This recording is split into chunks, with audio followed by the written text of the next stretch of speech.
사도신경으로 신앙 고백하심으로 10월 2일 월요일 아침 예배를 하나님께 드립니다. 나는 전능하신 아버지 하나님, 천지의 창조주를 믿습니다. 나는 그의 유일하신 아들, 우리 주 예수 그리스도를 믿습니다. 그는 성령으로 잉태되어 동정녀 마리아에게서 나시고 본디오 빌라도에게 고난을 받아 십자가에 못 박혀 죽으시고 장사된 지 사흘 만에 죽은 자 가운데서 다시 살아나셨으며 하늘에 오르시어 전능하신 아버지 하나님 우편에 앉아 계시다가 거기로부터 살아있는 자와 죽은 자를 심판하러 오십니다.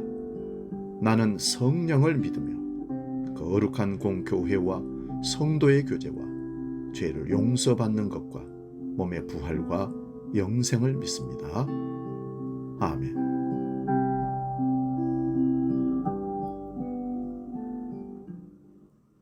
찬송가 384장 나의 갈 길 다가도록 함께 찬송합니다.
오늘 우리에게 주신 하나님의 말씀은 구약성경 시편 126편 1절에서 6절의 말씀입니다.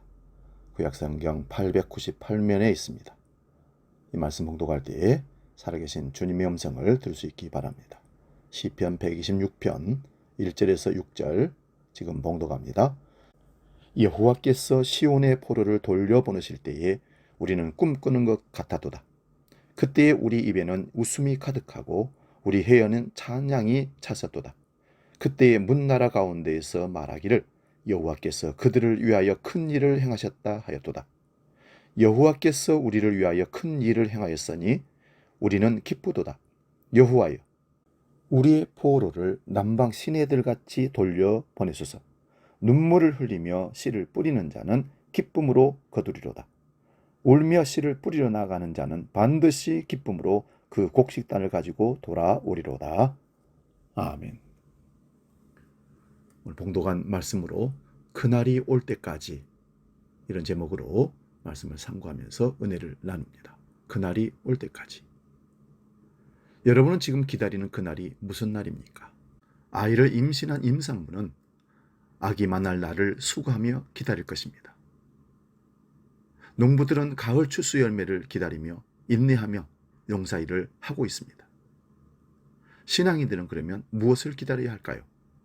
바로 신랑 되신 예수 그리스도를 만난 날을 기다려야 마땅한 일입니다. 오늘 본문을 이해하려면 먼저 지명 두 곳을 이해해야 합니다. 1절에 나오는 시온은 산 이름입니다. 그 산에 다윗 왕이 산성을 건설하고 법궤를 옮겨 놓았습니다. 그때로부터 시온성은 다윗성으로 불리면서 하나님이 계신 곳의 상징이 됐습니다. 따라서 시온의 포로는 포로로 끌려간 하나님의 백성들을 말합니다. 그리고 4절의 남방은 남쪽 광야 네게부를 가리킵니다. 네게부는 평소 물이 귀한 메마른 광야입니다. 그런데 우기에 집중호우가 시작되면 갑자기 하천이 생기고 웅덩이가 만들어집니다.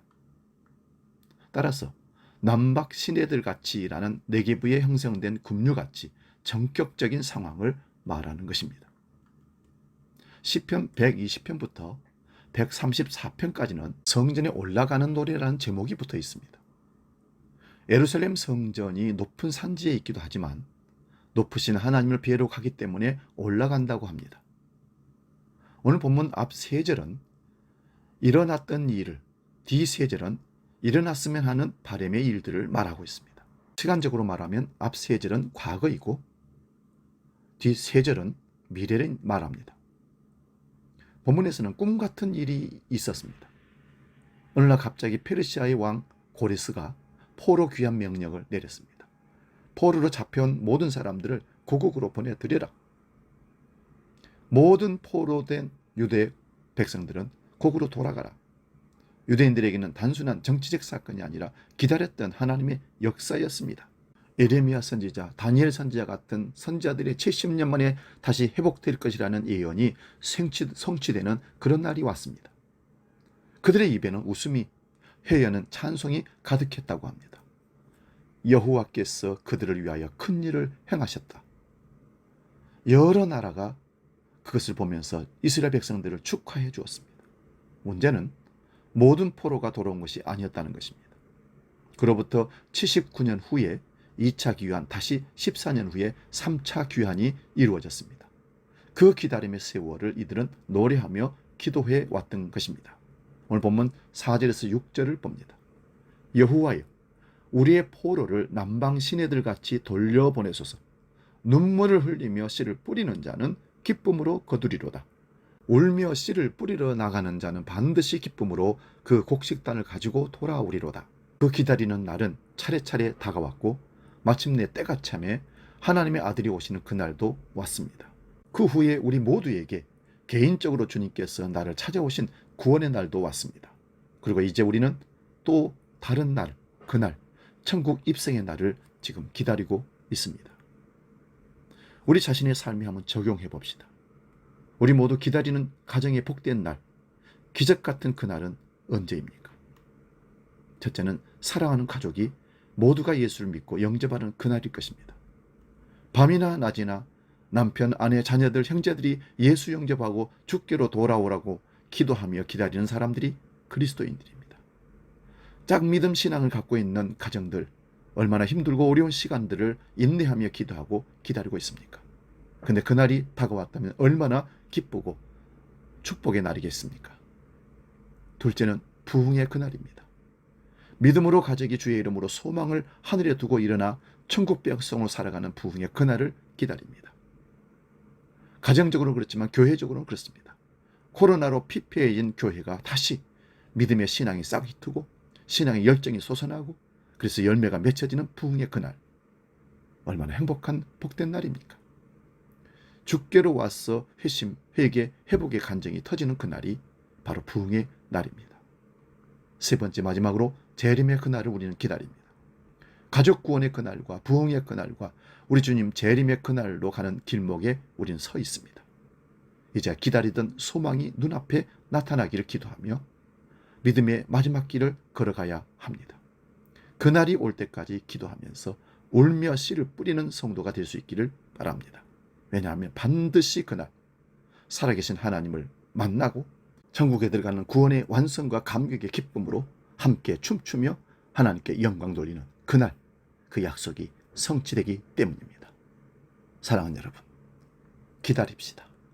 그날을 기다리며 지금의 힘든 상황을 기도하며 믿음으로 이겨내요.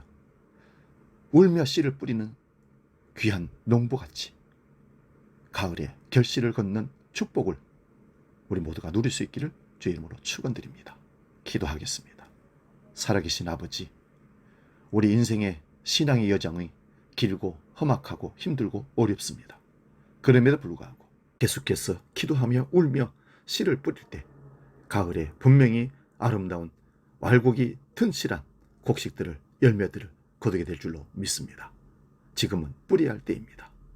우리는 기다리는 그날을 위해서 농부가 소출의 그날을 기다리듯이, 임산부가 태어날 아이를 기다리듯이 우리가 주님을 기다리고 사모하고 나아갑니다.